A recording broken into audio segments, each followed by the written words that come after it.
I showed up to my wife's military base with a flower bouquet and a flight ticket to Paris for Christmas, only to see my wife's army buddies congratulating her on her engagement with the general. Then my wife kissed him and flashed the diamond ring, while everyone cheered. So I walked away, quietly canceled every payment trip and pulled out the general's black file and shared them with the media. Minutes later, my phone lit up with 356 missed calls. And someone showed up at my door. The silence before the storm. The bouquet cost more than it should have. 37 roses, her exact age, wrapped in paper the color of champagne. I'd called 3 florists before finding one who could make them look less like a funeral arrangement and more like what they were supposed to be: an apology, a promise, a reset button wrapped in petals and ribbon. The flight tickets were printed on heavy cardstock, the kind that feels important in your hands. Paris. Christmas Eve departure. 2 seats in business class, because after 8 months of her sleeping in barracks and me sleeping in our 2 empty bed, we deserved the legroom. We deserved the hot towels and the champagne that wasn't the color of wrapping paper. We deserved to pretend, for 48 hours, that the ocean between us had never existed. I'd practiced my speech in the car, in the mirror, in the shower where no one could hear how my voice broke on certain words. I'm sorry I wasn't there. I'm sorry I made you choose. I'm sorry I didn't understand that duty isn't the opposite of love. Sometimes it's the proof of it. The guard at Fort Bragg's main gate barely glanced at my dependent ID before waving me through. I'd made this drive before, back when Melissa was still stateside, back when deployment was just a word we said carefully, like handling something fragile. The base looked the same. All efficiency and purpose, buildings the color of sand, vehicles that existed only in shades of green and brown. December in North Carolina smells like pine and cold concrete. Christmas decorations hung from lampposts, incongruous and somehow sad. Wreaths on buildings designed for war. Tinsel on structures meant to house people who might not come home. Someone had strung lights along the commissary. They blinked red and green in the afternoon gray. I parked in visitor parking near the enlisted barracks, checked my reflection in the rearview mirror, straightened my collar. The flowers sat in the passenger seat like a third party to my nervousness, silent and perfect, and already starting to wilt at the edges despite the florist's promises. My phone buzzed. A text from my sister. Good luck. Don't grovel. You didn't do anything wrong. But I had done something wrong, hadn't I? I'd asked her to choose. 6 months after she'd enlisted, 2 years into our marriage, I'd stood in our kitchen and said the thing you're never supposed to say to someone in uniform: me or this. She'd chosen. I just hadn't expected it to feel like losing. The barracks were exactly as institutional as I'd imagined. Long hallways that smelled like floor wax and old paint, doors marked with numbers and names on little placards. Melissa Cartwright, specialist. Her name looked strange in that context, formal and distant, like she'd become someone I'd only read about. But I wasn't going to her room. That would be too private, too presumptuous. I'd texted her that morning. I'm coming to see you. Don't make plans for tonight. She hadn't responded, but she'd read it. The little checkmarks told me so. I'd found out from her friend Sarah, another Army wife, though she'd been smart enough to stay married, that there was some kind of informal gathering today. End-of-year celebration. Nothing official, just soldiers being human, drinking coffee that wasn't from an MRE, pretending for an afternoon that they were people and not personnel. The rec building was easy to find. Just follow the sound of laughter. I almost turned around 3 times. Once in the parking lot, once in the hallway, once with my hand on the door, the bouquet getting heavier with each second, the tickets in my jacket pocket feeling less like a gift and more like evidence of my own delusion. She loves you, I told myself. She married you. She just needs to remember why. I pushed open the door. The room was exactly what you'd expect. Folding tables arranged in rows, industrial coffee makers gurgling in the corner, someone's iPhone connected to a Bluetooth speaker playing classic rock at a volume just below uncomfortable. 20, maybe 30 people in various states of military casual. Some still in uniform, some in gym clothes. Everyone with that particular ease that comes from shared suffering. And there, in the center of it all, was Melissa. She looked different. Thinner, maybe. Or harder. Her hair was pulled back in that severe bun she'd always hated. The one that gave her headaches but met regulations. She was laughing at something someone had said, her head tilted back, and for a moment she looked exactly like the woman I'd married, the one who laughed with her whole body, who never did anything halfway. Then I saw his hand on her waist. General Marcus fucking Harding. I knew him by reputation only. The kind of commander who got written up in military blogs, who gave speeches about honor and sacrifice while his own service record read like a greatest hits album of classified operations. Older than her by at least 15 years. Distinguished in that way that means gray at the temples and shoulders that still fill out a uniform. The kind of handsome that comes from authority. His hand was on her waist like it belonged there. And she wasn't moving away. Speech. Speech. Someone was chanting, and others picked it up, rhythmic and playful, the way soldiers do when they're trying to make a moment bigger than it is. General Harding raised his free hand, still holding Melissa against him with the other. All right. Since you're all so insistent on making this awkward. Laughter. Easy, familiar laughter. Most of you know that the Army has been my life for 23 years. And most of you also know that I said I'd never let anyone distract me from the mission. He looked down at Melissa, and something in his expression made my stomach turn.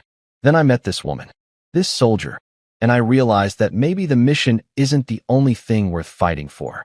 My hands were numb. The flowers felt weightless. Melissa Cartwright, he said, reaching into his pocket. You are the most dedicated, fierce, brilliant soldier I have ever had the privilege of commanding.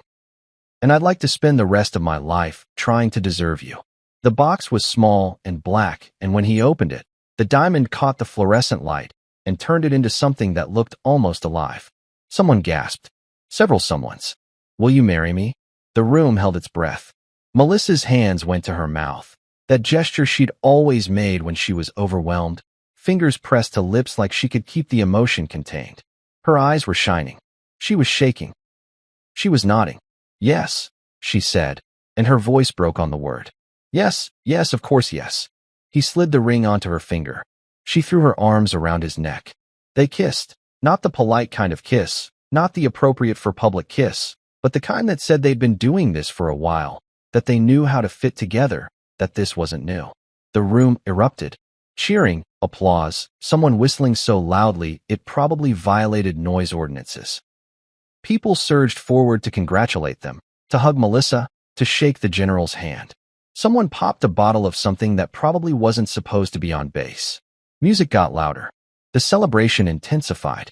And I stood there, in the doorway, holding 37 roses and 2 tickets to a city I'd never see with her. Nobody had noticed me. Not yet. I was just another figure in the doorway, another shadow in the frame. Melissa turned, laughing, and her eyes swept across the room. They landed on me. For exactly 3 seconds, the world stopped. Her face went through every emotion at once. Shock, guilt, fear, anger, something else I couldn't name. Her mouth opened. No sound came out.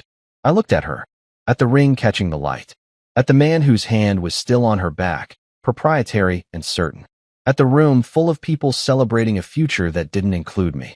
I could have made a scene, could have dropped the flowers at her feet like evidence of her betrayal, could have shouted or demanded answers or broken down in a way that would have satisfied the angry part of my brain that was screaming for acknowledgement. Instead, I did something else. I smiled at her. Not a sad smile, not a bitter smile, just a smile that said, I see you. I see all of this, and I'm going to be just fine. Then I turned around and walked away. The bouquet went in the trash can by the door. All 37 roses, all that carefully arranged beauty, dropped into military-issue garbage like it had never meant anything at all. The tickets I kept. Not sure why. Maybe because they were proof that I'd tried. Maybe because they cost $3,400, and some part of me couldn't bear to waste them.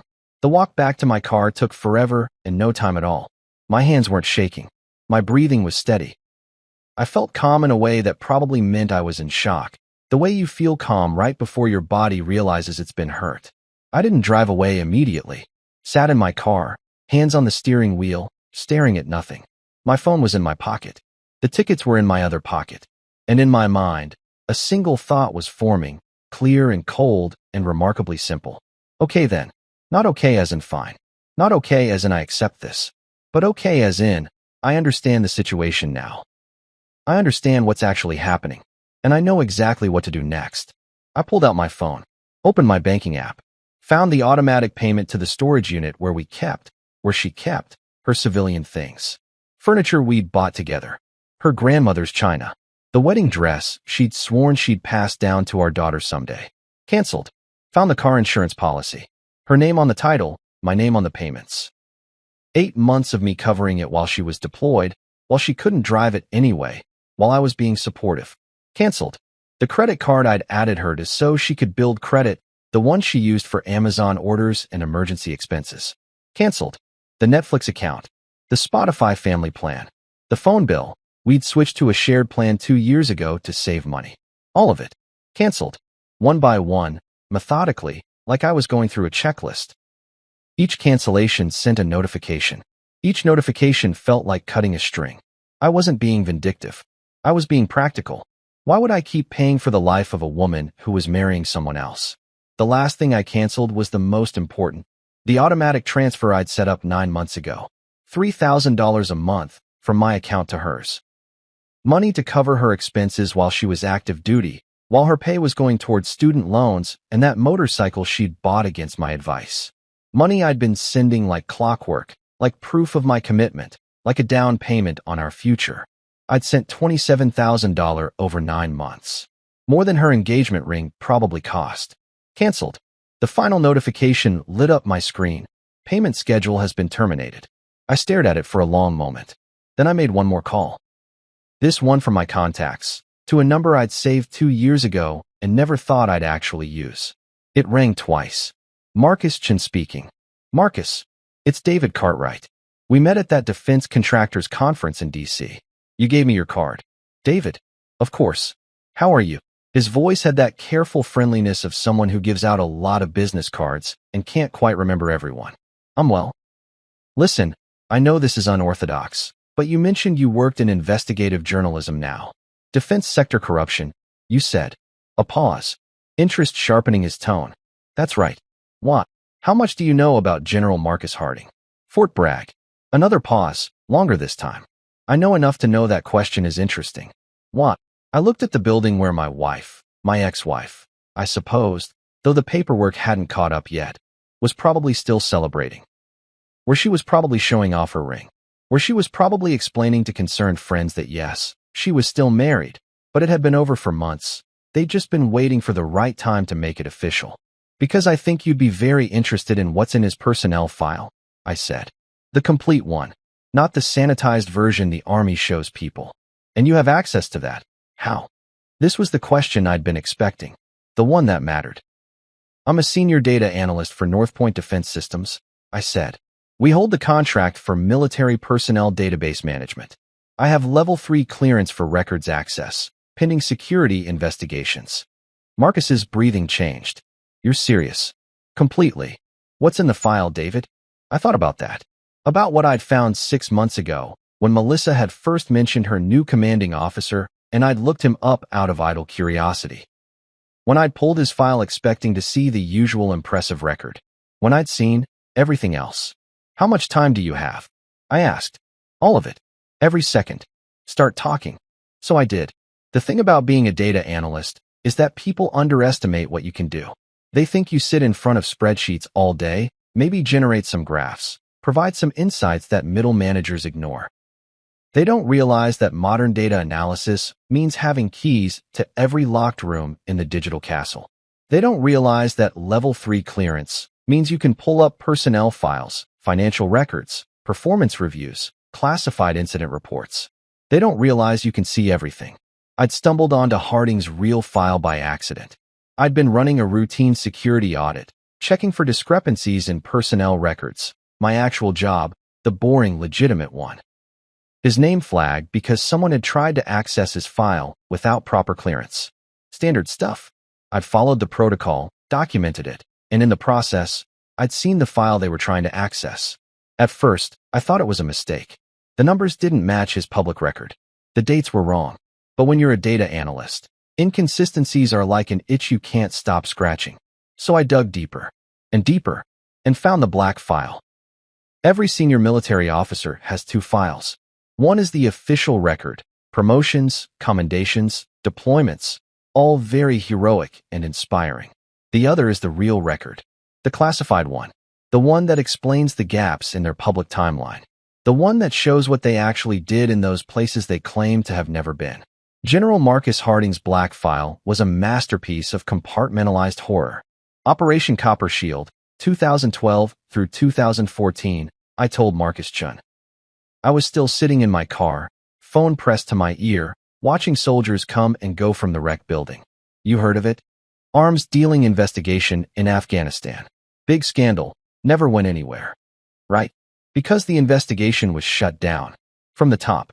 Want to guess who was the procurement officer responsible for weapon inventory during that exact time frame? Silence on the other end. He signed off on 140 missing crates of M4 rifles. Signed off on it personally. His signature is on every fucking document. Those rifles ended up in the hands of the Kandahar militia. 3 of them were used in an attack that killed 9 soldiers. American soldiers. Jesus.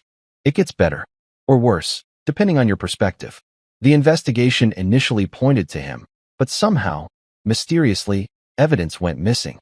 Digital records corrupted. Hard copies lost in a fire at a supply depot. And Harding got promoted and reassigned stateside before anyone could follow up. Someone protected him. Someone powerful protected him. But they couldn't erase everything. I have the original database backups. I have the inventory logs with his authorization codes. I have emails from other officers questioning the discrepancies. I have all of it. Marcus was breathing faster now. I could hear him typing. What else? Financial records. His salary is $140,000 a year, standard for his rank and time in service. Want to guess how much he's worth? Tell me. $4.3 million. Real estate holdings in 3 states. Investment portfolio that would make a hedge fund manager jealous. Offshore account in the Caymans. Yes, really, he went full cliché with it. How is that? The how is the fun part. Every major defense contract that's gone through Fort Bragg in the last 5 years, he's gotten a consulting fee from the winning bidder. Never directly to him, of course. It goes through an LLC registered to his brother, who then invests it on Marcus's behalf. It's technically legal, barely, but it's corrupt as hell. He's been steering contracts to companies that pay him kickbacks. You can prove this? I have the bank records. I have the wire transfers.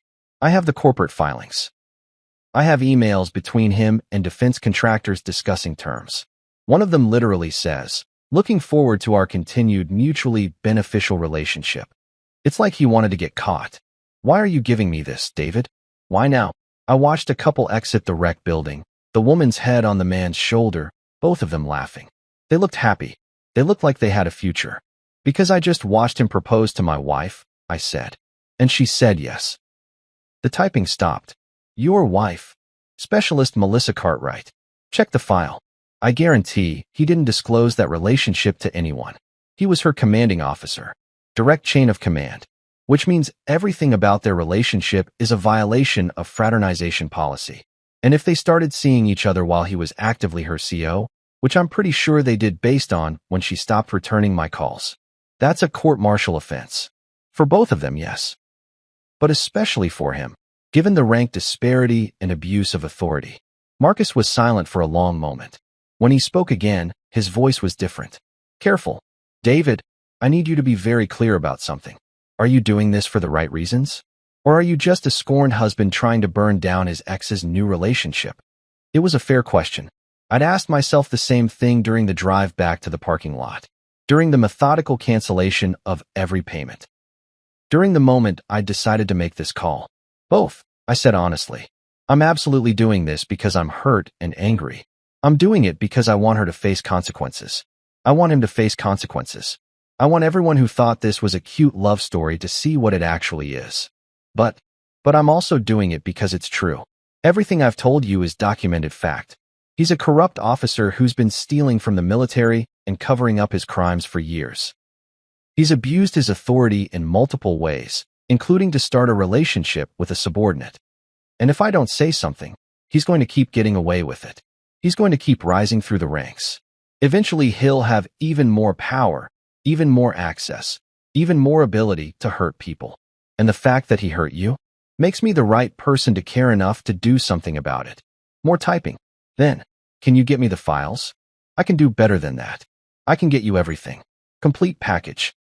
Organized, indexed, with a summary report explaining what each document proves. I'll even include a legal analysis showing exactly which regulations and laws he's violated. When I check my watch, 3:47 p.m. How fast can you publish? If the evidence is as solid as you say, we can have a preliminary story up by midnight. Full investigation published in 3 days. Then you'll have everything in 2 hours. David. His voice was serious now. You understand what this means for you? You're violating your security clearance. You could face charges. Prison time. I'm not giving you classified operational intelligence. I'm reporting evidence of crimes. There's a whistleblower protection protocol for this.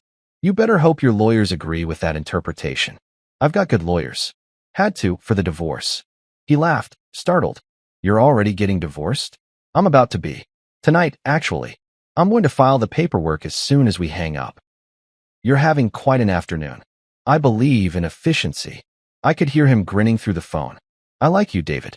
You're handling this with a level of cold-blooded competence that's genuinely impressive. Thank you. I think. One more question. Does your wife know you have access to this information? No. She knows I'm a defense contractor, but she's never been particularly interested in the details. She thinks I push papers and look at spreadsheets. She's in for a surprise. We all are. We arranged the file transfer, secure server, encrypted, the works. I'd dump everything in a folder and send him the access link. He'd verify it was legitimate, then start writing. By tomorrow morning, General Marcus Harding's career would be over. By tomorrow afternoon, every news outlet in the country would be covering it. And Melissa would know exactly what kind of man she'd agreed to marry. After I hung up with Marcus, I sat in the car for another minute. The sky was getting darker.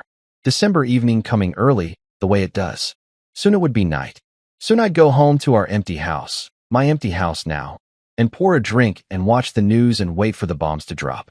But first, I had one more call to make. My lawyer answered on the second ring. David, I wasn't expecting to hear from you until after the holidays. Plans changed, Robert. I need to file for divorce. Tonight. A pause. Papers rustling. Tonight? As in right now. As in I'm emailing you evidence of infidelity in the next 5 minutes, and I need you to file emergency paperwork immediately. What happened? She got engaged. To someone else. About an hour ago. While still married to you. While still married to me. Well, he cleared his throat. That certainly simplifies things. Email me what you have. I'll draw up the papers. Given the circumstances, we can probably get an expedited hearing. Fault-based divorce, infidelity, no contest. You'll be free in 60 days, maybe less. Perfect. David. His voice softened. Are you okay? I'm great, Robert. Best I've felt in months. And the strange thing was, I meant it. I stopped at a bar on the way home. Not to get drunk. I've never been much of a drinker, but because I wanted to be around people for a few minutes. Wanted to be in a place where other humans were having normal problems. Where someone was complaining about their boss or their car or their fantasy football league. Where someone was on a first date, nervous and hopeful. Where life was happening in small, manageable ways. The bartender was a woman in her 50s with the kind of face that had seen everything twice. She took one look at me and said, "Rough day?" You could say that. What are we drinking? Whiskey. Neat. The good stuff. She poured something amber into a glass, slid it across. You want to talk about it? I just found out my wife is engaged to another man. She winced. Fuck. Yeah. You gonna fight for her? I thought about that. About Melissa's face when she'd said yes. About the way she'd fit into his arms like she belonged there. About 8 months of unanswered texts and canceled visits, and the slow realization that I was losing her one day at a time. No, I said. I'm going to let her go. Sometimes that's the right thing. Sometimes that's the only thing. I sipped the whiskey. It burned in the good way, the way that reminds you you're alive. The bar had a TV in the corner, playing the news with subtitles. Some political scandal. Some celebrity wedding. The usual parade of human drama, packaged and sold for entertainment. By tomorrow, there would be new drama. New scandal, and I would be responsible for it. My phone buzzed. Text message from Marcus Chun. Got the files. Holy shit, David. Holy shit. This is bigger than I thought. We're running the story at midnight. I'll give you a heads up before it goes live. I typed back. Thanks.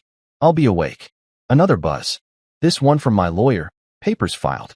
She'll be served in the morning. I put in for expedited hearing based on infidelity and abandonment. Judge will probably approve it. Another. Also, and I'm just asking as your attorney, are you doing anything else tonight that I should know about? I smiled and typed, nothing illegal. Probably. His response, that's not reassuring. Mine, it's not meant to be. The bartender was watching me. You're smiling. Am I? Like someone who just made a decision they've been putting off for way too long. Maybe I have. Good for you. She refilled my glass without asking. This one's on the house. For courage. I'm not sure what I'm about to do requires courage. Everything worth doing requires courage. Even revenge. I laughed. Who said anything about revenge? Honey, I've been working in bars for 30 years. I know what revenge looks like. And you're wearing it like a suit of armor. She wasn't wrong. I finished my drink, left a generous tip, and walked out into the December cold. My car was still warm from the earlier drive. The Paris tickets were still in my pocket, already creased from being handled. I pulled them out, looked at them one more time. Air France, Flight 0287. Departure, December 24th, 11:30 p.m. Destination, Charles de Gaulle Airport. Seat, 5A and 5B. 2 seats. 2 lives. 2 people who'd promised to grow old together and instead grew apart. I tore the tickets in half, then in half again, then kept tearing until they were confetti, tiny pieces of a future that would never exist. I let them fall from my hands into the parking lot, watched the wind scatter them across the asphalt like snow. It felt like closure. It felt like freedom. The drive home took 20 minutes. Our house. My house sat at the end of a cul-de-sac, a modest 3-bedroom with a yard that needed mowing and shutters that needed painting. We bought it together 4 years ago, back when we were still using the word we like it meant something permanent. Melissa's car was in the driveway. No, wait. That wasn't right. Melissa was on base. Melissa was celebrating her engagement. Melissa didn't have access to her car anymore because I'd canceled the insurance. So whose car was in my driveway? I parked on the street, cautious suddenly. Pulled out my phone, ready to call 911 if needed. Walked slowly toward the front door. It was unlocked. Definitely calling the police, I thought. But then I heard the voice from inside. Female. Familiar. David? That you? I pushed open the door. Sarah was sitting on my couch, still in her army fatigues, a duffel bag at her feet. Melissa's best friend. The woman who'd been at every barbecue, every game night, every awkward double date when we'd try to make couple friends. The woman who'd promised to look after Melissa when she deployed. The woman who'd sent me occasional texts over the last few months. She's okay. Just adjusting. Give her time. Sarah, what are you doing here? How did you? Spare key under the 3rd flower pot. Melissa told me about it in case of emergencies. She stood up. Her face was pale.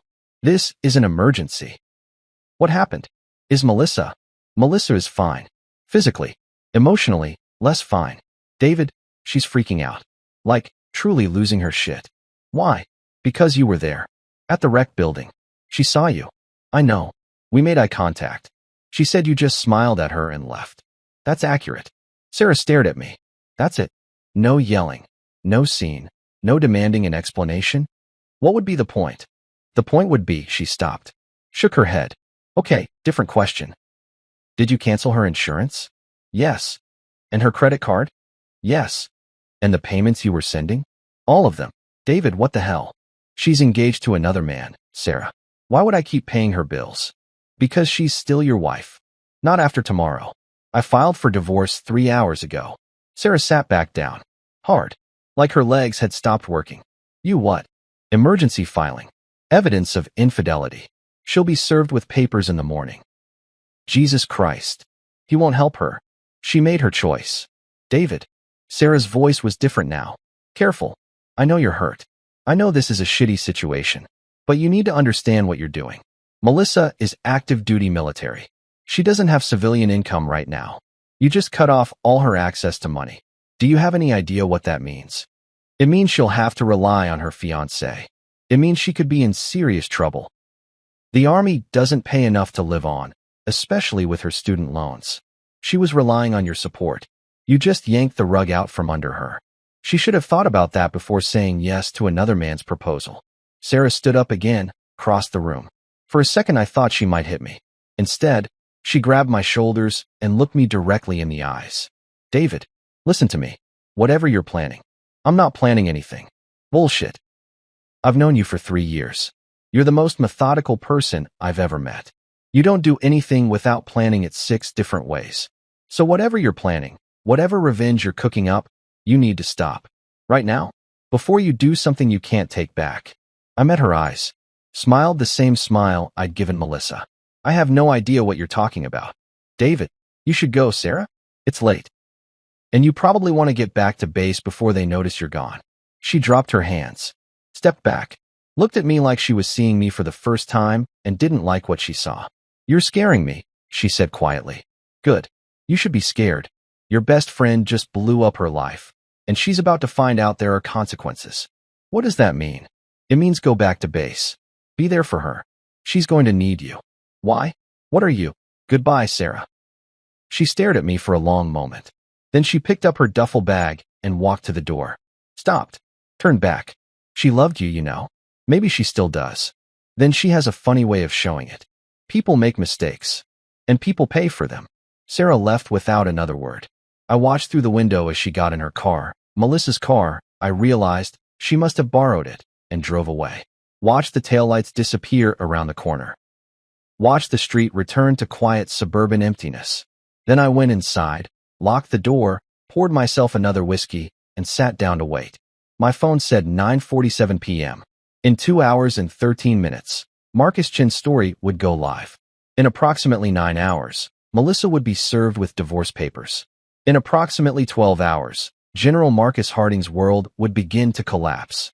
I opened my laptop, pulled up the news site where Marcus worked, set an alert for his byline. Then I opened my email and started writing. Not to Melissa, there was nothing to say to her, but to my boss. A carefully worded message explaining that I'd be taking some personal time, that I'd used my access to report criminal activity, that I'd followed all proper channels, that I understood there would be an investigation and I welcomed it.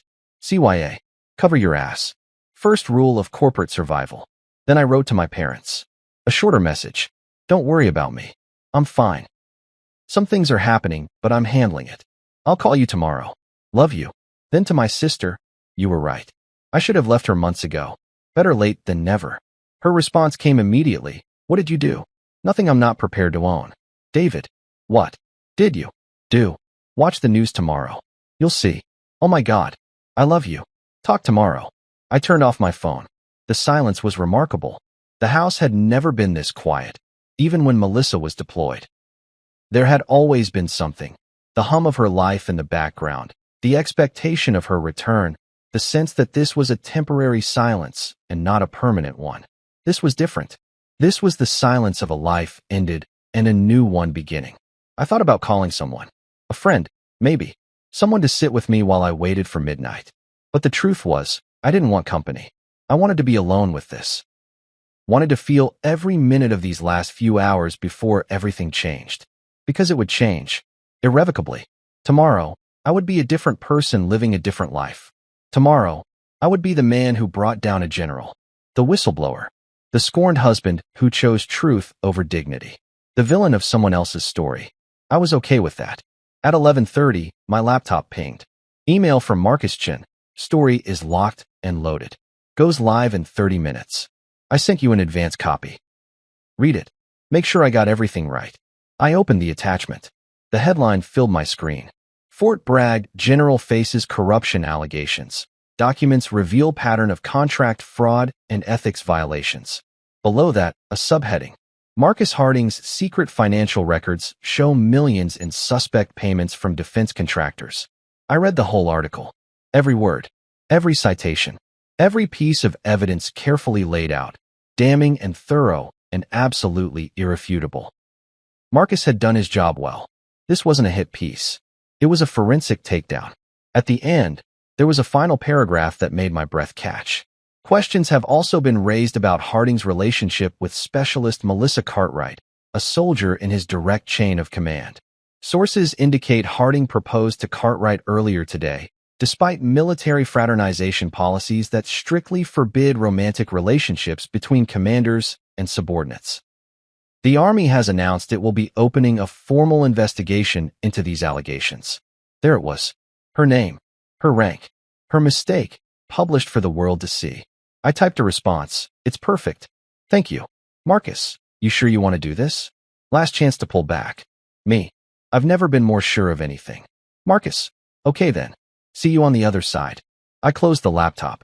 At 11:58, I poured one more whiskey. Raised the glass to the empty house. To truth, I said aloud. And consequences. I drank.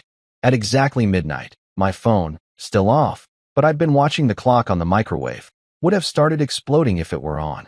I could picture it. Text messages. Phone calls. Voicemails. Melissa, panicking. Sarah, demanding explanations. Maybe my lawyer, warning me about something. Maybe Marcus, telling me the story was live. But I didn't turn it on. Not yet. Instead, I went upstairs to our bedroom, my bedroom, and looked at the space where her things used to be. The empty closet, the bare nightstand, the half-empty dresser. She'd taken most of her clothes when she'd deployed, planning to be gone for months. She'd left behind the things that mattered. Photos, letters, the jewelry box her grandmother gave her. I picked up the jewelry box, opened it. Inside, a cheap silver necklace from our first anniversary. Earrings I'd bought her for Christmas 3 years ago. Her wedding ring. She'd left her wedding ring behind. I closed the box, set it on the dresser, walked away. Tomorrow, I would pack up her things. Tomorrow, I would change the locks. Tomorrow, I would become someone new. But tonight, I would sleep. I brushed my teeth, put on sweatpants, climbed into bed. The sheets smelled like laundry detergent, neutral and clean, all trace of her long gone. I closed my eyes and slept better than I had in months. Morning came with weak December sunlight and the sound of someone hammering on my door. I checked my phone, finally turned it back on, and was greeted with exactly what I'd expected. 356 missed calls, 189 text messages, 47 voicemails, notifications from every app, every social media platform, every person who had my number. The hammering continued. I pulled on a shirt and went downstairs. Through the peephole, Sarah, again, looking significantly worse than she had last night. Dark circles under her eyes, hair uncombed, fury radiating from every pore. I opened the door. She pushed past me into the house. What the fuck did you do? Good morning to you too. Don't you dare joke right now. What the actual fuck did you do? I'm assuming you saw the news. Everyone saw the news. It's on every channel. The general is under investigation. They're talking about a court-martial. And Melissa, her voice broke. Melissa is being questioned by CID. Criminal Investigation Division, David. They think she might have known about the corruption. They think she might have been involved. Was she? Of course not. She didn't know anything. She just, Sarah stopped, took a breath. She fell in love with him. That's it. That's her crime. She fell in love. While still married to me. While he was her commanding officer. Both of which are crimes, incidentally. You're destroying her life. I'm holding her accountable. You're being vindictive. I'm being honest. I walked to the kitchen, started making coffee. Sarah followed, still yelling. You had no right. You had no right to access those files. You had no right to give them to a journalist. You had no right to. I had every right. I'm a whistleblower reporting criminal activity. There are laws protecting that. Fuck your laws. You did this because you were hurt. You did this because you wanted revenge. Yes. I turned to face her. Yes, I did. And you know what? It worked. He's going down. His career is over. His life is over. And Melissa gets to experience what it feels like to have everything you love ripped away from you by someone you trusted. Sarah stared at me. You're not the person I thought you were. Neither is your best friend. She moved so fast I barely saw it coming. Her hand connected with my face, hard enough to snap my head to the side. The slap echoed through the kitchen. We both stood there, breathing hard. Feel better? I asked. No. She was crying now. No, I don't. Because you're right. About all of it. She cheated. He abused his authority. They broke the rules. But David, she's still a person. She's still someone who makes mistakes. And you just nuked her entire future because you couldn't handle being left. I handled it fine. I just handled it my way. Your way is cruel. My way is effective. The coffee machine beeped. I poured 2 cups, offered one to Sarah. She knocked it out of my hand. It shattered on the tile floor, brown liquid spreading like a stain. I hope you're proud of yourself, she said. I hope when you're lying awake at night, alone in this empty house, you can comfort yourself with the knowledge that you won, that you got your revenge, that you proved you were right. I will, actually. She turned and walked to the door, stopped with her hand on the knob. She called me last night, after the story broke. Do you want to know what she said? Not particularly. She said, I deserve this. That's what she said. Not that you were wrong. Not that you were cruel. Just, I deserve this. She's taking full responsibility for what she did, even though it's destroying her. Good. That's called being an adult. She also said, tell David I'm sorry. Tell him I never meant to hurt him. Something in my chest twisted. I ignored it. Tell her it's too late for sorry. Sarah left. I cleaned up the broken coffee mug, made another cup, drank it standing at the window, watching the neighborhood wake up. Normal people living normal lives, unaware that just down the street, a man had burned down his entire world and felt nothing but relief. My phone rang. My lawyer. Morning, Robert. Have you seen the news? I generated the news. You what? Long story. What do you need? The judge approved the expedited hearing. Melissa's attorney reached out. She's not contesting the divorce. Given the circumstances, she's agreeing to all terms. It'll be finalized within 30 days. Perfect. David, there's something else. The Army is investigating you. They think you violated your security clearance. I reported criminal activity through proper channels. That's not how they see it. That's how my lawyers will see it. I've already retained a defense team. When did you? Never mind. I don't want to know. He sighed. Are you okay? Honestly, I'm great. You don't sound great. Robert, I'm about to be divorced, unemployed, and possibly facing charges. But I got to watch a corrupt officer's career explode in real time, and my cheating wife gets to explain to everyone why she's being investigated for fraternization. So yeah, I'm great. That's concerning. I'll be fine. We hung up. The rest of the morning passed in a blur of phone calls, emails, and mounting chaos. The story was everywhere. CNN, Fox, MSNBC, every major news outlet running variations of the same headline. Social media was on fire. Hashtag General Harding was trending. So was hashtag military corruption. So was, somewhat unfortunately, hashtag Fort Bragg scandal. At noon, my doorbell rang again. This time, it was 2 men in suits. Military police. David Cartwright. That's me. We need you to come with us. The Department of Defense has some questions about your security clearance and your handling of classified information. Am I under arrest? Not at this time, but we strongly suggest you cooperate. Give me 5 minutes to call my lawyer. They waited while I made the call. My defense attorney, I'd hired him last night, another item on the checklist, told me to say nothing, admit nothing, and let him do all the talking. Standard advice. Good advice. I grabbed my coat and my phone and followed them to their car. As we pulled away from my house, I looked back at it. The home I'd shared with Melissa. The life we'd built together. All of it ending. All of it changing. All of it becoming something new. I didn't feel sad. I felt free. The interrogation room was exactly what you'd expect. Beige walls, metal table, 2 chairs, observation window that was definitely two-way glass. I'd seen enough cop shows to know the setup. 2 investigators sat across from me. Military intelligence, from the look of them. My lawyer sat beside me, legal pad open, pen ready. Mr. Cartwright, the first investigator began. She was 40-ish, severe, the kind of person who alphabetizes her spice rack. You understand why you're here? I assume it's about my report of criminal activity involving General Harding. We're calling it unauthorized disclosure of classified information. I'm calling it whistleblowing under federal protection statutes. My lawyer put a hand on my arm. My client exercised his legal right to report criminal activity. He followed proper protocols. Proper protocols involve reporting to his supervisor or the inspector general, not to a journalist. The journalist is a registered defense reporter with security clearance. The information disclosed was evidence of criminal activity, which is specifically exempted from classification protections under. They went back and forth for a while. Legal jargon, statute citations, procedural arguments. I stopped listening and started thinking about Melissa. Was she in a room like this? Was she being interrogated? Was she scared? Did I care? The answer surprised me. Yes. Despite everything, despite the betrayal and the engagement and the last 8 months of slowly dying inside, I still cared. Not enough to save her. Not enough to take back what I'd done, but enough to feel a twist of guilt about what she was going through. Then I remembered her kissing him, remembered the ring on her finger, remembered the way she'd looked at him, like he was everything I'd never been. The guilt disappeared. Mr. Cartwright? The investigator's voice pulled me back. Are you listening? Sorry. What? I asked if you have anything to say in your defense. My defense is simple. General Harding is a criminal. He's been defrauding the military for years.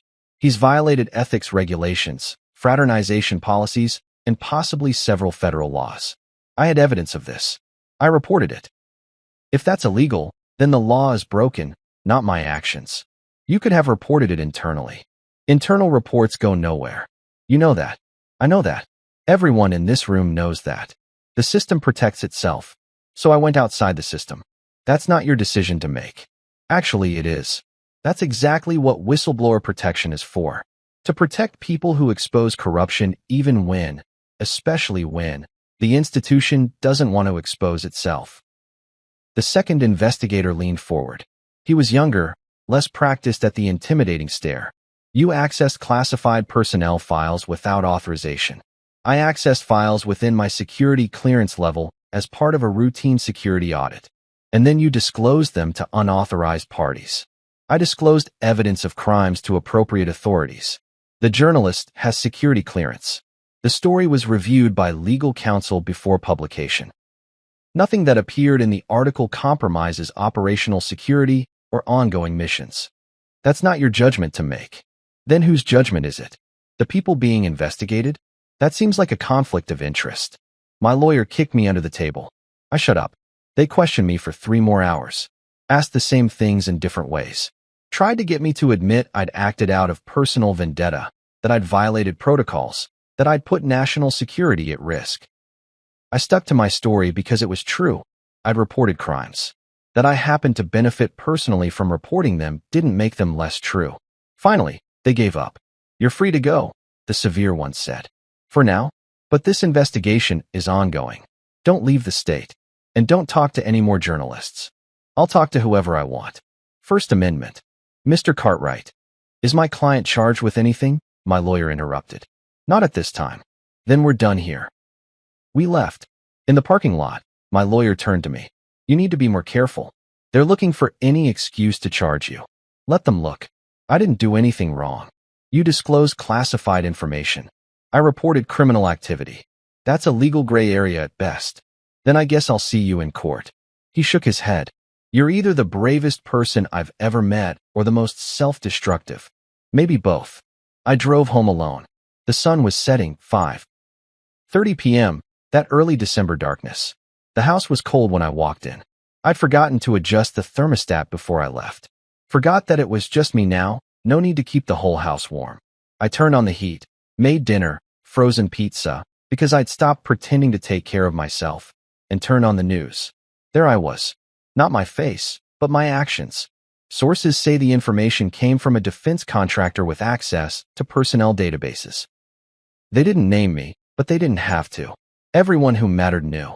General Harding's face filled the screen. A press conference, hastily arranged. He looked smaller than he had in person. Older. Scared.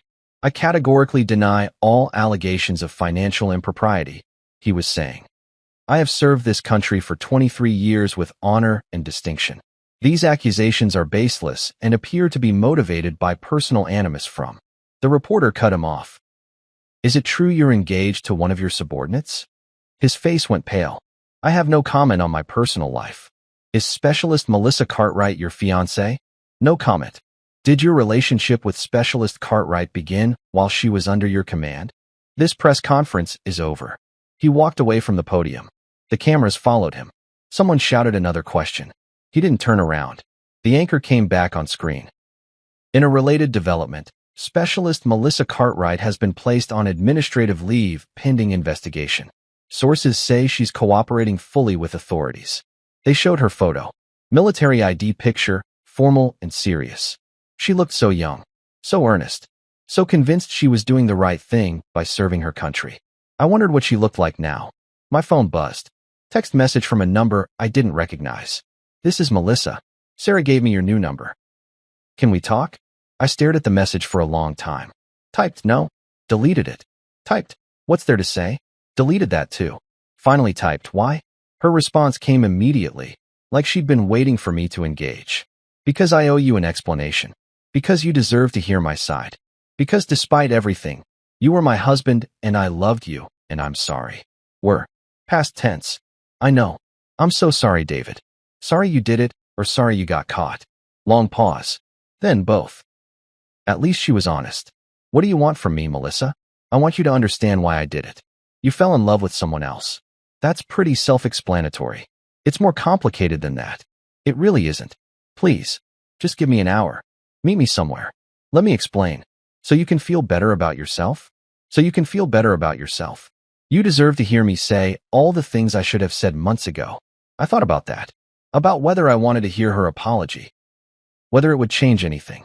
Whether I could sit across from her and not feel the urge to say something cutting, something designed to hurt her the way she'd hurt me. Where? The coffee shop on Market Street. The one we used to go to. When? Now. I looked at the clock. 6:15 p.m. Fine. 30 minutes. Thank you, David. Really. Thank you. I didn't respond. I changed clothes. No idea why. She'd already seen me at my worst and drove to the coffee shop. It was a small place, locally owned, the kind with mismatched furniture and art from local high school students on the walls. We'd spent dozens of Sunday mornings here, reading the paper, drinking overpriced lattes, pretending to be the kind of couple who had their shit together. She was already there when I arrived, sitting in the back corner, away from the windows, probably trying to avoid being recognized. She'd seen the news too. She knew her face was out there now. She looked tired. More than tired, exhausted. Her hair was down, which she never wore it when in uniform. She was in civilian clothes, jeans and a sweater, no makeup. She looked like the woman I'd married, before the army had polished her into something else. I sat down across from her. "Hi," she said. "Hi. Thank you for coming. You have 30 minutes. Talk." She flinched at my tone but nodded. "Okay. I'm not going to make excuses. I'm just going to tell you what happened, and you can decide what you think of me after. I've already decided what I think of you. I know, but maybe this will help you understand why." I waited. She took a breath. "I was lonely. That's the simple version. I was deployed, and I was lonely, and Marcus, General Harding, he was there. He listened. He made me feel like I mattered, like I was more than just another soldier. I was here. I would have listened. You were here. And that was the problem." I frowned. "Explain." "David, every time I called you, every time I texted you, all you wanted to talk about was when I was coming home. How much you missed me. How hard this was for you. And I get it, I do. It was hard for you. But it was hard for me too, and I needed someone who understood that. Who understood what it's like to be over there, to be scared every day, to be constantly questioning whether you made the right choice. You could have told me that. I tried. You didn't want to hear it. You wanted me to say I missed you too, and that I'd be home soon, and that everything would go back to normal. But it wasn't going to go back to normal. I changed. The army changed me. And you wanted the old version of me, the one who existed before I enlisted." I sat back, processing that. "So this is my fault?" "No. God, no. I'm not saying that. I'm saying we both made mistakes. You wanted me to be someone I wasn't anymore. And I should have been honest with you. I should have told you I was struggling. Instead, I found someone who made me feel understood, and I took the coward's way out. By cheating on me. By falling in love with someone else while I was still married to you. Yes. When did it start?" She looked down at her hands. The engagement ring was gone. I wondered if they'd made her give it back, or if she'd taken it off herself. Emotionally, about 4 months into my deployment. Physically? 2 months ago. Jesus. I know. You were fucking him while I was sending you money every month. While I was keeping your life together here. While I was waiting for you. I know. And you didn't think to tell me? Didn't think to end it before you let him propose? I was going to tell you. I swear I was. I didn't know how. Every time I tried to start the conversation, I'd imagine your face, and I couldn't do it. I couldn't hurt you like that. So you let me find out by showing up at your engagement party instead. Much better. I didn't know you were coming. I had no idea. She stopped. Closed her eyes. You're right. However you found out would have been horrible. There was no good way to do this. You could have been honest from the beginning. Could have said, David, I don't think this marriage is working. I think we should separate. Would have saved us both a lot of pain. Would you have let me go? What the fuck kind of question is that? An honest one. If I'd come to you 4 months ago and said I wanted a divorce, would you have accepted it? Or would you have fought for me? I wanted to say I would have accepted it. Wanted to believe I was mature enough, evolved enough, to let her go gracefully. But the truth was Messier. I would have fought, I admitted. I would have tried to fix it. To fix us. That's why I didn't tell you. Because it wasn't fixable, David. We weren't fixable. We'd been broken for a long time. We just didn't want to admit it. I wasn't broken. Yes, you were. You just didn't see it. You were miserable. You hated that I'd enlisted. You resented the army for taking me away from you. Every conversation we had was laced with this bitterness. Like I'd betrayed you by choosing a career. I supported your decision. You tolerated it. There's a difference. I wanted to argue, but I couldn't. Because she was right. I had resented it. Had hated every minute of her deployment. Had counted down the days until she came home and things could go back to normal. Except normal was never coming back. So what now? I asked. You explain all this. I'm supposed to understand, and we part ways as friends. No, I don't expect us to be friends. I just wanted you to know that I didn't do this to hurt you. I did it because I was weak and selfish and I made terrible choices. And I'm sorry. I'm so sorry. Your apology doesn't change anything. I know. It doesn't fix what you did to me. Doesn't fix what you did to your career. Doesn't fix any of this. I know. So why tell me? Because you deserve to hear it. And because I needed to say it. We sat in silence for a moment. The coffee shop buzzed with activity around us. Students studying, couples on dates. All these people living normal lives while ours imploded. I saw what you did, she said finally. The news. The investigation. All of it. Good. You destroyed him. You destroyed both of us. I reported criminal activity. That's all. That's not all, and you know it. You wanted revenge. And you got it. Are you saying he didn't deserve it? She paused. No. He probably did. The corruption stuff, the financial crimes, that's all real. I had no idea, but it's real. He deserves to face consequences for that. But the fraternization charges? Those are about us. About our relationship. And you didn't have to include that. You could have just reported the financial crimes and left our personal life out of it. Your personal life became relevant when you got engaged to your commanding officer while still married to me. It was still vindictive. Yes, it was. And I'm not sorry. She looked at me like she was seeing me for the first time. What happened to you? You used to be kind, gentle. The man I married would never have done this. The man you married doesn't exist anymore. You made sure of that. I didn't make you cruel. You made me careful. There's a difference. She stood up. I should go? This was a mistake. Sit down, Melissa. Why? So you can hurt me more? So you can twist the knife? Sit down. She sat. I leaned forward. You want to know what happened to me? You happened. You took the man who loved you unconditionally, who supported your dreams even when it hurt, who would have done anything for you, and you broke him. You didn't just cheat. You didn't just fall in love with someone else. You stopped seeing me as a person. I became an obligation, an inconvenience, something to be managed until you figured out how to cut me loose without looking like the bad guy. That's not. I sent you $3,000 a month. For 9 months. Do you know how much money that is? I didn't ask you to. You didn't have to ask. I did it because I loved you. Because I thought we were partners. Because I thought when you came home, we'd rebuild. We'd be stronger. But you weren't coming home. Not to me. You'd already built a new life. With him. David. I'm not done. You want to call me cruel? Fine. I'm cruel. But I'm also honest. I didn't lie to you for months. I didn't fuck someone else while taking your money. I didn't propose to another woman while still wearing your ring, metaphorically speaking. I took off my ring months ago. I noticed. Then why are you acting surprised? Because I was in denial. Because I wanted to believe that the woman I married still existed somewhere under the uniform and the deployment and the distance. But she doesn't. She's gone. And the woman sitting across from me right now is a stranger who happens to look like my wife. Her eyes were wet. I'm still me. No, you're not. And that's the saddest part of all this. I didn't just lose you. I lost who you used to be. Who we used to be. That's gone forever. It doesn't have to be. Yes, it does. Because I'm done. I'm done loving you. I'm done trying to save something that died months ago. I'm done being the faithful husband while you build a life with someone else. So you destroyed mine instead. I exposed the truth. That's different. Is it? Yes. We stared at each other. I hope it was worth it, she said finally. All this revenge. All this pain. I hope it makes you feel better. It does. Actually, then I feel sorry for you. Don't. Save your pity for yourself. You're the one facing a court-martial. She stood up again. This time I didn't stop her. Goodbye, David. Goodbye, Melissa. She walked out. I watched her go, watched her push through the door into the December cold, watched her disappear into her car and drive away. The barista approached my table. Can I get you anything?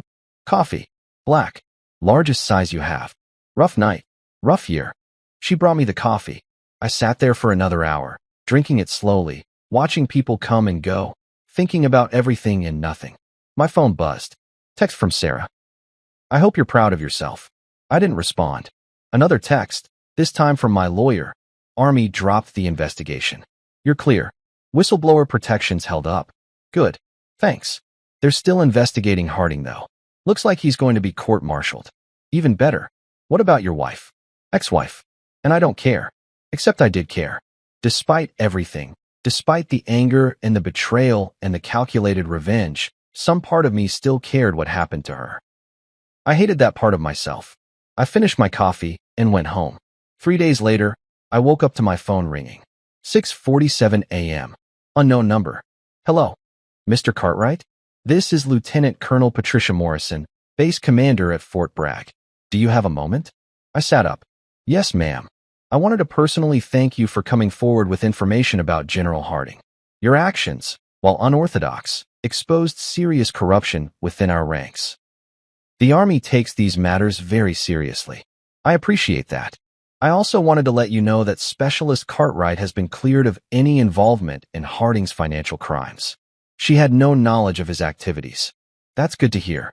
However, she is still facing charges related to the fraternization policy violations.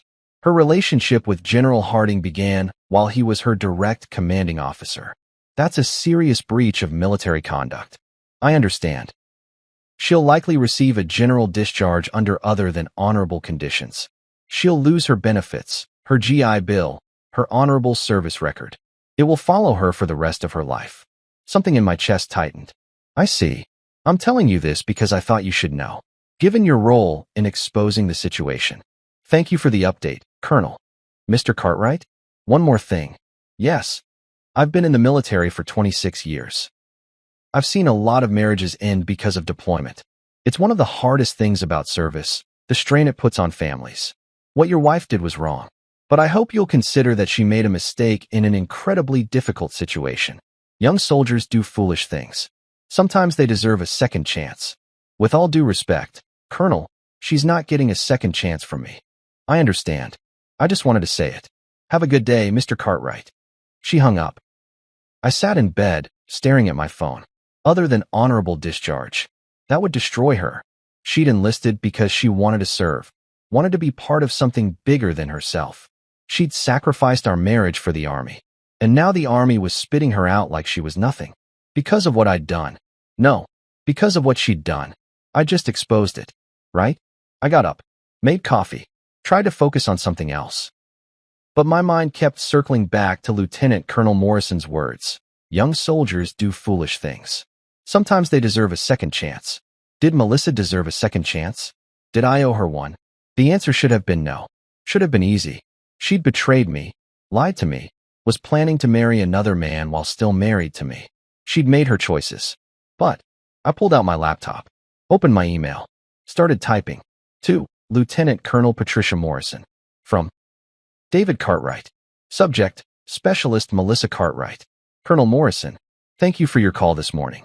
I wanted to follow up regarding Specialist Cartwright's situation. While I stand by my decision to report General Harding's crimes, I want to make it clear that my intention was never to destroy Specialist Cartwright's career. She made a personal mistake, one that hurt me deeply, but she did not engage in financial corruption or abuse her authority. Her only crime was falling in love with the wrong person. I understand the Army's fraternization policies exist for good reason, but I also believe that Specialist Cartwright has been a dedicated soldier who made an error in judgment. She's cooperating fully with the investigation. She's taking responsibility for her actions. I'm writing to request that the Army consider leniency in her case. Perhaps a letter of reprimand or suspension rather than discharge. She served honorably otherwise, and she deserves the chance to continue serving if she chooses. I know my opinion may not carry weight in this decision, but I wanted to express it nonetheless. Respectfully, David Cartwright. I read it 3 times. Deleted it. Wrote it again. Deleted it again. Fuck. I didn't know her anything. She'd made her choices. Why should I save her career after she'd destroyed our marriage? Because it was the right thing to do. Because revenge felt good in the moment, but hollow in the aftermath. Because I didn't want to be the kind of person who burned down someone's entire life out of spite. I wrote the email a 3rd time. Hit send before I could change my mind. Then I closed my laptop and tried not to think about whether I'd just made the biggest mistake of my post-divorce life. A week passed. The divorce was finalized, 30 days condensed to 7 because neither party contested it. I was officially single. Officially free. Officially alone. The media storm around General Harding continued. More evidence surfaced.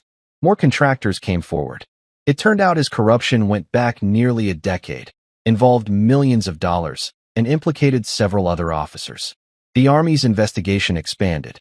People started calling it the biggest military scandal in 20 years. I got calls from other journalists. 60 Minutes wanted an interview. So did CNN. I declined them all. I'd said what I needed to say. The rest was just noise. Marcus Chin's career took off. He won an investigative journalism award. His article was being taught in journalism schools as an example of ethical reporting. He called me to say thank you. I told him he'd earned it. You ever regret it? He asked. Blowing the whistle? No. Even though it cost you your marriage?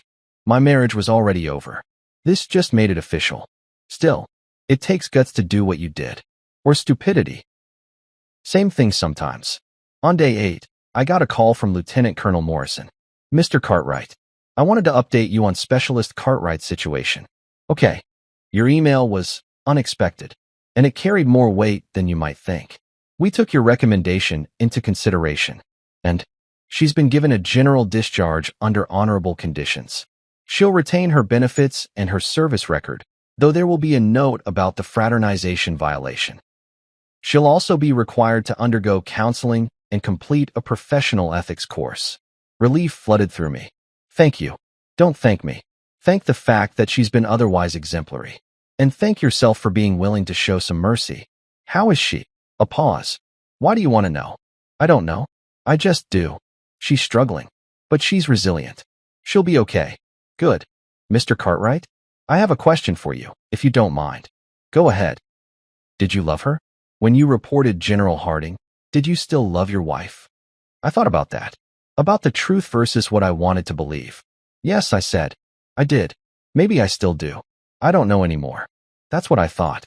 Take care of yourself, Mr. Cartwright. She hung up. I sat with that conversation for a long time.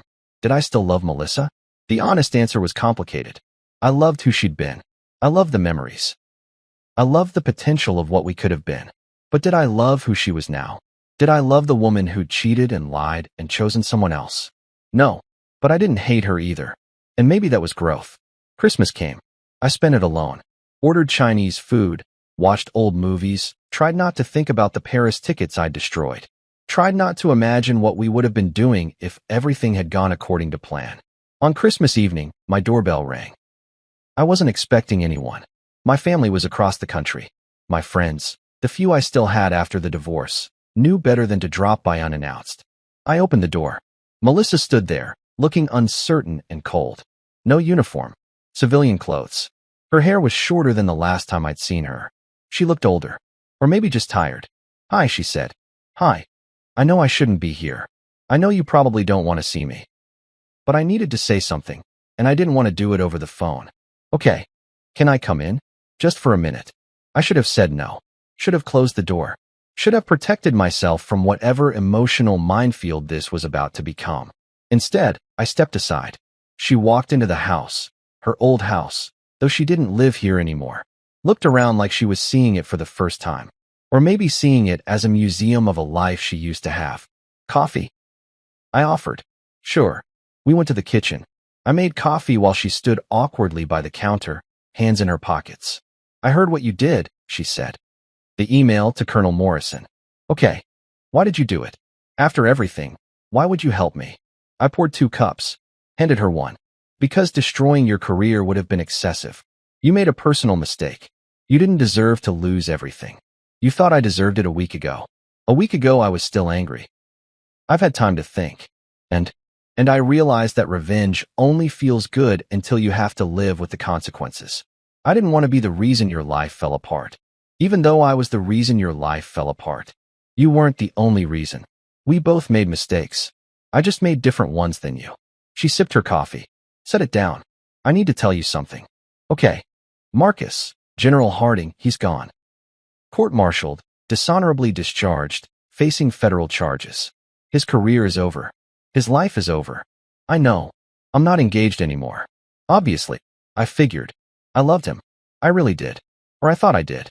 But after everything came out, after I saw who he really was, I don't know if I loved him or if I loved the idea of him. Does that make sense? Unfortunately, yes. I'm sorry, David. For all of it. For cheating, for lying, for hurting you. I was selfish and stupid, and I thought I could have everything. You, him, my career, my integrity. Turns out you can't build a life on lies. No, you can't. I know you probably hate me. I don't hate you. I just don't love you anymore. She flinched, but nodded. That's fair. Is that why you came here? To apologize again? Partly, but also to say thank you. For the email. For showing mercy when you didn't have to. I don't deserve it, but I'm grateful. You're welcome. We stood there in silence. 2 people who used to know everything about each other, now strangers occupying the same space. I'm leaving, she said finally. Leaving North Carolina. Going back to California where I grew up. Starting over. That's probably smart. I don't know what I'm going to do. My career is over. My reputation is shot. But I need to go somewhere where I'm not that woman who slept with her commanding officer. You'll figure it out. You're resilient. Am I? You enlisted in the Army at 30. You made it through basic training. You deployed overseas. Yeah, you're resilient. She smiled, sad and small. Thanks. When are you leaving? Tomorrow. I just wanted to see you one more time before I go. Okay. Can I ask you something? Will you ever forgive me? I thought about that. About what forgiveness means. About whether I could let go of the hurt enough to wish her well. I don't know, I said honestly. Maybe someday. But not yet. That's fair. She set down her coffee cup, walked toward the door, stopped. I really did love you, you know. At the beginning. Before everything got complicated. I loved you so much. I know. I hope you find someone who deserves you. Someone who doesn't fuck it up the way I did. I hope you find what you're looking for. What am I looking for? I don't know. But I hope you find it. She nodded. Opened the door. Cold December air rushed in. Goodbye, David. Goodbye, Melissa. She left. I watched through the window as she got in her car. A different car than before. Older, probably all she could afford now. Watched her drive away. Watched the street return to quiet. I stood there for a long time. Then I went back to the kitchen, finished my coffee, and started cleaning up. Put the cups in the dishwasher. Wiped down the counter. Restored order. My phone buzzed. Text from my sister. Merry Christmas. How are you? I'm okay. Better than okay. I'm good. Really? Really? What happened? I let go. Of what? Everything. All of it. The anger, the hurt, the need for revenge. I just let it go. I'm proud of you. Thanks. Love you. Love you too. I turned off my phone. Turned off the lights. Went upstairs to bed. For the first time in months, I didn't dream about her. 6 months later, I was living in a new city. New job, different company, similar work, but better pay. New apartment, smaller but entirely mine. New life. The scandal had faded from the news cycle. General Harding was in prison. Melissa was somewhere in California, doing something. I didn't keep track. Didn't need to. I'd started dating again. Casual stuff, nothing serious. Coffee dates, movies, conversations that didn't lead anywhere but were pleasant enough. I wasn't looking for anything deep. Just company. Just proof that I could do this again. One evening, I was sitting in a bar, different city, same premise, when my phone rang. Unknown number. I almost didn't answer. Hello. David Cartwright. Speaking. This is Lieutenant Colonel Patricia Morrison. We spoke several months ago. Colonel. Hi. I remember. I wanted to give you an update. I thought you'd want to know. About Melissa? About General Harding. He was sentenced today. 23 years in federal prison. I exhaled. Wow. The judge said it was one of the worst cases of military corruption she'd ever seen. Your evidence was instrumental in the conviction. I'm glad it helped. There's something else. During the trial, other victims came forward. Soldiers who'd been harassed, intimidated, or abused by Harding over the years. Your whistleblowing gave them the courage to speak up. I had no idea. You did a good thing, Mr. Cartwright. A brave thing. I know it cost you personally, but you potentially saved lives. I wanted you to know that. Thank you. How are you doing? If you don't mind me asking. I'm good. Really good. New city, new job, new start. I'm glad to hear it. How's Melissa? A pause. I'm not supposed to discuss former personnel, but she's doing well. She went back to school. She's working with veterans organizations, helping soldiers transition to civilian life. That sounds like her. She asked about you once. Asked if I'd heard from you. What did you tell her? I told her you were doing well. That you'd moved on. That's accurate. She said to tell you she's sorry. If I ever spoke to you again. She already told me that. In person. I know. But she wanted to make sure you knew she meant it. I thought about that. About Melissa trying to rebuild her life. About both of us moving forward in different directions, carrying the same scars. Tell her, I said slowly, that I forgive her. If you see her again, tell her I understand why she did what she did, and I forgive her. I will. Thank you, Colonel. Take care of yourself, David. You too. I hung up. The bartender came over. Another drink. Yeah, actually, make it a celebration drink. Top shelf. What are we celebrating? Closure. She poured something expensive into a glass. Slid it across. Cheers to that. I raised my glass to no one in particular. To Melissa, wherever she was. To General Harding, rotting in prison. To the life I'd had and the life I was building. To truth and consequences and the messy, complicated process of healing. Cheers, I said, and meant it. The end came not with fireworks, but with quiet acceptance. With understanding that some stories don't have happy endings, just endings. With the realization that revenge is a dish best served cold, but forgiveness is a meal that nourishes the soul. I never saw Melissa again. Heard through mutual acquaintances that she'd gotten married eventually. Someone kind, someone stable, someone who'd never wear a uniform. Heard she was happy. I was glad. General Harding served his time. Got out after 15 years, good behavior. By then he was old and broken and nobody remembered his name. That seemed like justice enough. As for me, I rebuilt. Piece by piece, day by day. Met someone new 2 years later. Someone who'd never been in the military, who had her own complicated past, who understood that love is built on honesty even when honesty hurts. We got married on a beach in California. Small ceremony. Just us and a few friends. Sometimes, late at night, I think about those Paris tickets. About the life I'd imagined with Melissa. About the man I was before everything fell apart. I don't miss him. That man was naive. Believed that love was enough. Believed that if you were loyal and faithful and supportive, everything would work out. The man I am now knows better. Knows that love requires more than loyalty. Requires compatibility and communication and the willingness to grow together instead of apart. Requires honesty, even when the truth is ugly. The man I am now would never let himself be blindsided again. Would never send money to someone who'd stopped sending back anything but perfunctory texts. Would never hold on so tight to a failing marriage that he missed all the signs of its death. But the man I am now also understands mercy. Understands that people make mistakes. Understands that sometimes the bravest thing you can do is let someone go, even when it hurts, even when you want to hold on, even when letting go feels like losing. I didn't lose anything that day at Fort Bragg. I found myself. And that, in the end, was worth more than any marriage built on the corpse of who we used to be. The email arrived on a Tuesday morning. Subject line, thank you. I almost deleted it. Then I saw the sender, Melissa Cartwright Rodriguez. Rodriguez. She'd remarried. Taken his name. I opened it. David. I know it's been a decade. I know you've probably moved on completely and don't think about me at all. But I wanted to reach out because today is the 10th anniversary of the day everything fell apart, and I've been thinking about you. I wanted to thank you.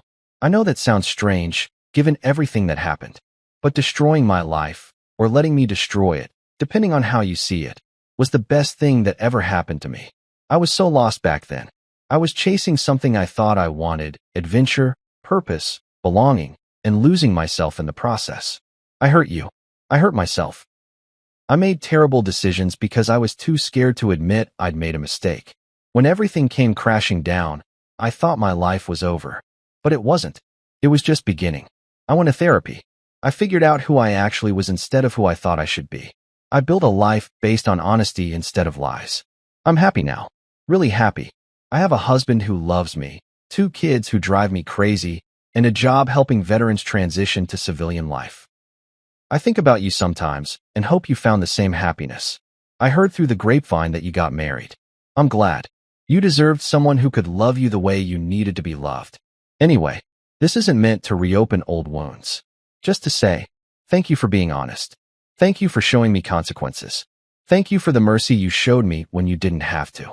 And thank you for being the kind of man who valued truth over everything else, even when it hurt. I hope life has been kind to you. Melissa.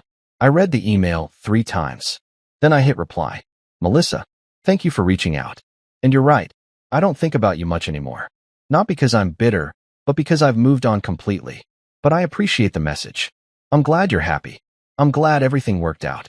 And I'm glad that the worst day of both our lives ultimately led to better ones. I hope your kids are wonderful and your husband treats you well. I hope you found peace. Take care. David. I hit send. Closed my laptop. Walked downstairs to where my wife was making breakfast, my daughter was arguing with the dog, and my son was trying to convince everyone that cereal counted as a vegetable.